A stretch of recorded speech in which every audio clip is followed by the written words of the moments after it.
Hey guys, and welcome back to this channel. In this video I'll be showing you guys how you can create the fairy godmother from Pinocchio on Dress to Impress. So let me just remove everything. I didn't do any adjustments as well.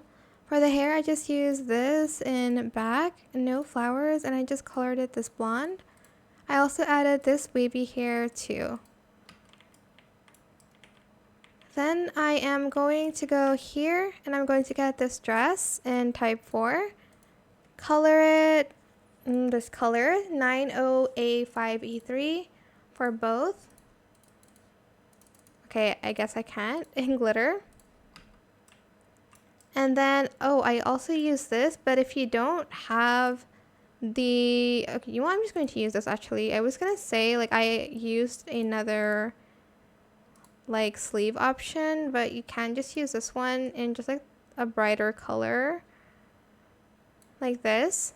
And then I also used this one in that same color too. I think we're just going to change a few colors here. Like that maybe. There we go.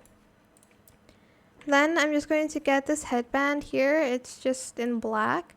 I'm just going to rotate it this way and I'm just going to move the Y up a little so you guys can actually see the headband. Then for the shoes, I'm just gonna put these on in this color, but just a little bit brighter. And then for the wings, I'm just going to get this in bigger. And I'm just going to use these colors.